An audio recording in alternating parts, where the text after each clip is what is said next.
Good morning student. आज के lecture में हम देखने वाले हैं हमारी second and third CPU scheduling technique. So second है that is shortage of first SJF scheduling. ठीक है, तो देखो shortage of first scheduling works on the process with the shortest burst time and duration, मतलब जो जिसका एग्जीक्यूशन टाइम शॉर्टेस्ट होगा। ठीक है, तो उनको हम कहेंगे shortage of first. Shortage of first का मीनिंग क्या है कि जिसका एग्जीक्यूशन टाइम लोवेस्ट होगा, जिसका बर्स्ट टाइम लोवेस्ट होगा, उस जॉब को, उस प्रोसेस को हम सबसे पहले एग्जीक्यूट करेंगे। ठीक है, this is the best approach to minimize waiting time. Shortage of first approach जो है वो क्या करता है, वेटिंग टाइम मिनिमाइज करता है। ठीक है, क्योंकि जो भी सबसे कम एग्जीक्यूशन टाइम वाला बर्स्ट टाइम वाली प्रोसेस होगी उसको हम पहले फटाफट एग्जीक्यूट करके उसको छोड़ देंगे। ठीक है, फिर सेकेंड शॉर्टेस्ट बर्स्ट टाइम वाली प्रोसेस। सो इससे क्या होगा, जो वेटिंग टाइम है वो क्या हो रहा है, कम हो रहा है। ठीक है, फिर है this is used in batch system. Batch system में ये शेड्यूलिंग यूज़ होता है and it has a two types, that is non pre-emptive and pre-emptive scheduling, shortage of first scheduling. To successfully implement it, the burst time of the process should be known to the processor in advance. ठीक है, तो इसके successful implementation के लिए हमें उसका burst time हर process का मालूम, मतलब पता होना चाहिए। This scheduling algorithm is optimal if all jobs process are available at the same time. हाँ, उसमें थोड़ा सा प्रॉब्लम हो सकता है, either arrival time is zero for all या फिर सेम फॉर ऑल। ठीक है, क्योंकि उसमें थोड़ा कन्फ्यूजन होगा कि कौन सी प्रोसेस कब आई है, उसके बाद हमें किसको एग्जीक्यूट करना है, किसका टाइम कैसे, मतलब शॉर्टेस्ट है। अगर नहीं पता है तो भी उसमें प्रॉब्लम आ सकता है। बट उसके बाद हम देखते हैं इसके टू टाइप्स। तो सबसे पहले है non pre-emptive shortage of first. क्या होता है, देखो यहाँ पे एक एग्जांपल दिया हुआ है। चार प्रोसेसेस है विथ बर्स्ट टाइम। ठीक है, और उसका अराइवल टाइम है ज़ीरो, मतलब सारी प्रोसेस एक साथ हमारे पास रेडी क्यू में अवेलेबल है। ठीक है, अब हमारे पास रेडी क्यू में सारी चार प्रोसेसेस अवेलेबल हैं। अब हमें क्या करना है, इस पे shortage of first scheduling algorithm use करना है। तो सबसे पहले हम देखते हैं कि सबसे कम बर्स्ट टाइम किसका है।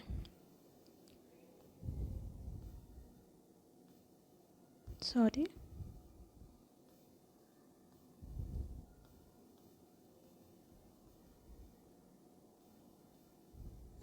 हाँ, तो सबसे पहले यहाँ पे देखो, ये जो चार प्रोसेसेस हैं इसमें सबसे लोवेस्ट बर्स्ट टाइम है प्रोसेस P4 का। ठीक है, दैट इज़ 2।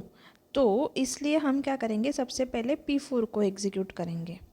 उसके बाद यहाँ पे देखो जैन चार्ट हमने ड्रॉ किया हुआ है, इसमें देखो प्रोसेस P4 है, ये सबसे पहले एग्जीक्यूट शुरू हुई है ज़ीरो से, मतलब ज़ीरो था पहले, अराइवल टाइमिंग ज़ीरो था, तो CPU उससे पहले रेडी स्टेट में था, ब्लैंक था। तो सबसे पहले प्रोसेस जो है वो है P4, उसका बर्स्ट टाइमिंग है 2 मिली सेकेंड का। ठीक है, तो सबसे पहले ज़ीरो से स्टार्ट हो गई P4, कब तक, 2 मिली सेकेंड तक। उसके बाद देखो process P2 having the lowest burst time than the other two. तो हम क्या करेंगे, P2 को एग्जीक्यूट करेंगे। सो 2 से स्टार्ट हो गई P2, कब तक जाएगी, 5 तक, क्योंकि उसका बर्स्ट टाइमिंग है 3। उसके बाद P1 और P3 में से हम देखेंगे लोवेस्ट कौन सा है, तो डैट इज़ P3। सो हम P3 को एग्जीक्यूट कर रहे हैं, 5 से करेंगे, 6 ऐड करेंगे तो 5 से 11 तक हो गया हमारा P3 एग्जीक्यूट। उसके बाद हम देखते हैं कि रिमेनिंग जो है P1 which having the highest burst timing that is 21।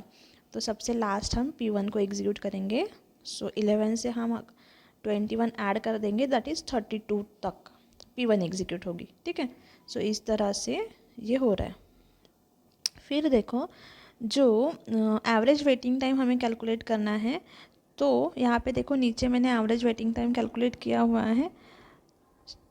सबसे पहले P4 का है, तो P4 के लिए कितना टाइम लगा, मतलब P4 ने कितने टाइम के लिए वेट किया, ज़ीरो। ठीक है, उसने मतलब कुछ भी वेट नहीं किया, जैसे ही वो रेडी क्यू में वैसे ही एग्जीक्यूट होने के लिए गई।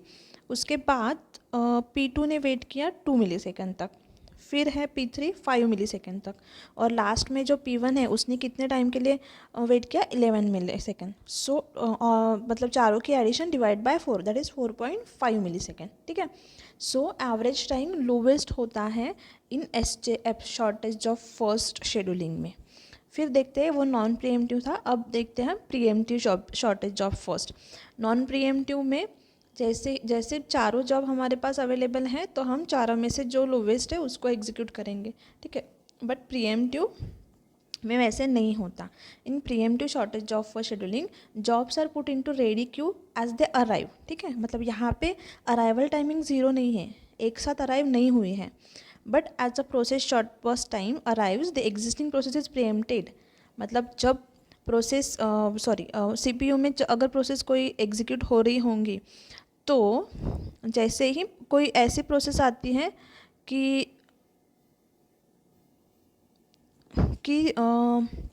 उसका टाइमिंग बर्स्ट टाइमिंग लोवेस्ट है दैन द करंट प्रोसेस, तो क्या इस प्रीएम्प्टिव शॉर्टेज ऑफ फर्स्ट में क्या होता है कि हम प्रोसेस को स्वैप कर देंगे। जो एग्जीक्यूशन वाली प्रोसेस है उसको हम स्टॉप करके जो नई प्रोसेस है जिसका शॉर्टेज टाइमिंग जिसका बर्स्ट टाइमिंग लेस है उसको हम एग्जीक्यूट करेंगे। ठीक है, so see here in the diagram we have 4 processes with the burst time same as a previous and here is arrival timing is added. ठीक है, यहाँ पे अराइवल टाइमिंग है ऐड किया हुआ। तो सबसे पहले आई है P1 for the 0th second पे। ठीक है, सो रेडी क्यू में अभी तक सिर्फ एक ही प्रोसेस है, दैट इज़ P1 जिसका बर्स्ट टाइमिंग है 21। तो उसके पहले मतलब 0th पोजीशन पे सिर्फ P1 है, तो सबसे पहले कौन सी जाएगी CPU के पास, P1। ठीक है, तो 1 मिली सेकेंड तक P1 गई, एग्जीक्यूट हो गई। उसके बाद जैसे ही 1 मिली सेकेंड होता है तो प्रोसेस P2 आई जिसका बर्स्ट टाइमिंग है 3 और P1 का रिमेनिंग है 20। 1 सेकेंड के लिए हो गई एग्जीक्यूट, अभी 20 रिमेनिंग है। और P2 आई जिसका है 3 which is lowest than the 21 than 20, that is P1। ठीक है, तो उससे क्या होता है, अब हम क्या करेंगे, P2 को एग्जीक्यूट करेंगे। फिर 1 सेकेंड के लिए 1 और 2 होने तक मतलब कोई भी प्रोसेस नहीं आई, अराइवल टाइमिंग 2 मिली सेकेंड तक, तो हमने P2 को एग्जीक्यूट किया।